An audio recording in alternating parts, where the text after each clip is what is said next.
Welcome and congratulations! Ako nga pala si Regine from Baguio City. At napapanood mo ngayon ito dahil isa ka sa mga interesado matuto. Ipapaalala ko ng mga video training na mapapanood mo ay yung eksaktong video information na nakatulong sa akin sa maraming OFWs at sa thousands of Filipinos na nagawa na rin matuto online. Kaya naman, lahat ng distractions mo ay mabuting ihinto mo na dahil napaka-importante na mapanood mo ang video information mula simula hanggang huli. At sobrang excited na ako sa sarili mong journey. See you on my next video. 色はにほべとちりむるをわがよだれぞつねならむ海の奥山けくこえて朝日夢道ウェフィモゼス B1, alam mo ba yung napanood natin na yun? Yun pala yung ancient reading and writing ng unang panahon ng mga Japanese. Yun pala yung ginagamit nila kahit walang katakana at kanji. Halika, interesado pa akong malaman ng impormasyon tungkol dito. Panoorin na natin yung susunod. 色はにほべとちりむるをわがよだれぞえつねならむ海の奥山けくこえて朝日夢道ウェフィモゼス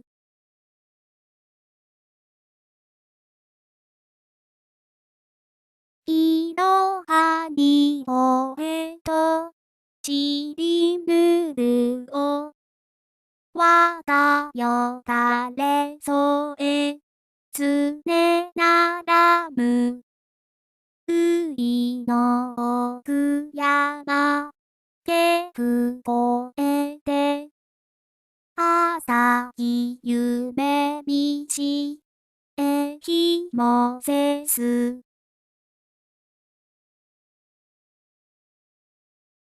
いろはにほえとちりむるをわがよだれぞえつねならむ海の奥山けくこえて朝日夢道えひもぜす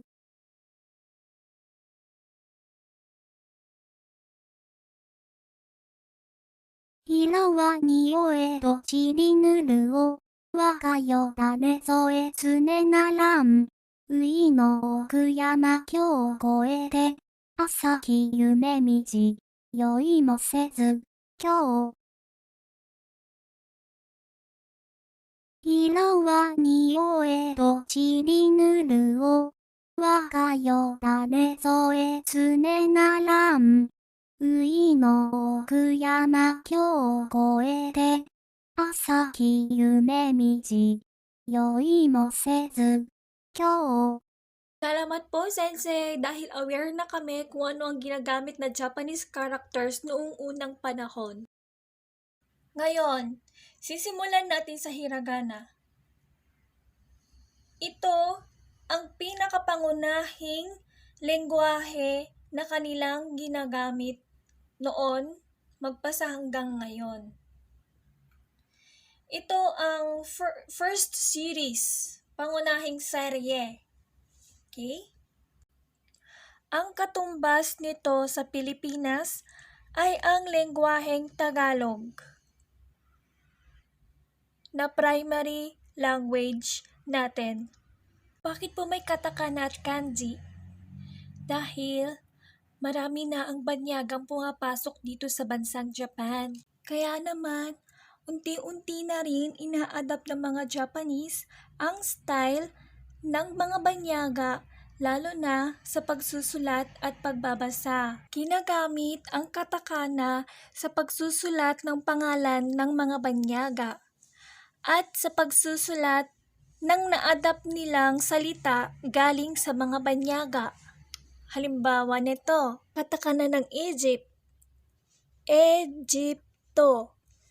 Yan, karakter na yan ay isa sa mga halimbawa ng katakana characters. Wala kasi sa karakter ng hiragana at kanji ang salitang Egypt, kaya sinulat siya sa katakana characters.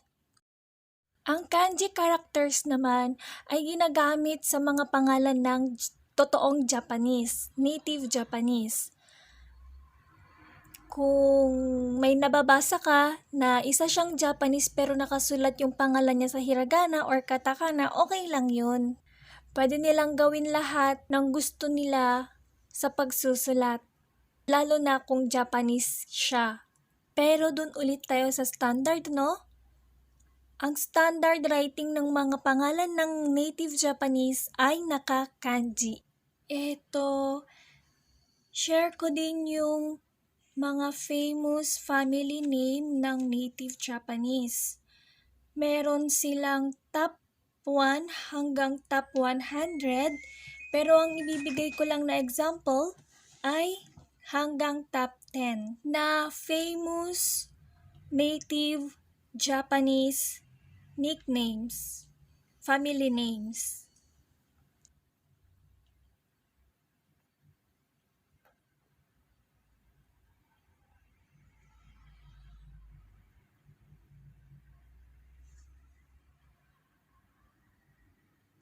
Share ko lang din itong pagsusulat gamit ang brush.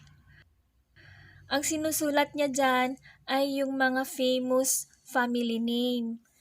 Ngayon, may nagtatanong sa akin kung pag magpa-practice daw ba, pwede daw bang brush na ang gamitin? Ang sagot dyan, pwede muna ka namang gumamit ng brush. Ang importante, komportable ka para masanay ka na kaagad. Pero kung medyo nahihirapan ka kapag medyo nahihirapan pa ng bahagya, pwede ka naman munang pumunta sa basic, which is pencil ang gagamitin natin sa pagpa-practice. Okay? Step by step tayo. Sa basic procedure tayong magsisimula. Meron din silang scroll at ang format nito ay top to bottom sa pagsusulat at pagbabasa. Pero ngayon may nababasa ka na ang direksyon ay left to right ka magsa-start magbasa. Kasi nga, halos westernized na ang Japan ngayon. Sumusunod na sila sa generation natin, kaya meron ka nang nababasang left to right. Ituturo natin step by step kung paano mo siya babasahin ng top to bottom or horizontal na left to right. Okay? Ang nakikita naman natin ngayon dito sa screen ay pictographic. Related ito sa hiragana chart, katakana chart, at kanji chart. Isa itong ideology na kung saan nire-represent niya ang salita or word para mas mabilis mo siyang ma-memorize. Halimbawa nito, sa I see a letter A, sabi niya. Kung nai-imagine mo siya na I can see a letter A, okay, that's good. Pero kung hindi mo siya ma-imagine na nakakakita ka ng letter A dito, pwede ka namang gumawa ng sayo. Okay? Ito isa, halimbawa din na itong isa. Katakana A. I see the letter A. Ayan, si katakana. Etong walang highlight, sana nakikita nyo itong cursor ko. Ayan. Etong walang highlight na ito yung hiragana. Okay? Hiragana. Itong merong highlight na isang ito ay katakana. Example naman ulit nitong isa. Ka. Cut the sausage. Ito yung picture na ginamit niya para mas mabilis niyang may memorize. Ito naman, ki. Ito yung ki ng hiragana at ki ng katakana. Kapag naiisip niya yung ki, yung susi, napipicture niya dyan yung pagsusulat ng ki character. Okay? Ito naman, si i. Character i. Eat with chopsticks. Na-imagine niya na chopstick daw yang i. Okay? Gets? Marami pa tayong halimbawa dito. Kay hiragana at kay hiragana at kay katakana. Next naman kay kanji. Dito naman tayo sa kanji. Kanji are made from pictures. Ang kanji ng moon, kanji ng bird,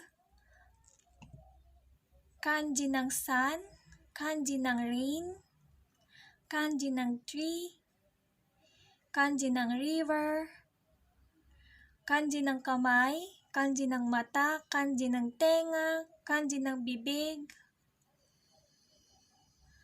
kanji ng up above, kanji ng down below, kanji ng inside, ito nasa loob, at marami pang iba. Later, babalikan natin yan kasi uunahin natin ang hiragana. Okay?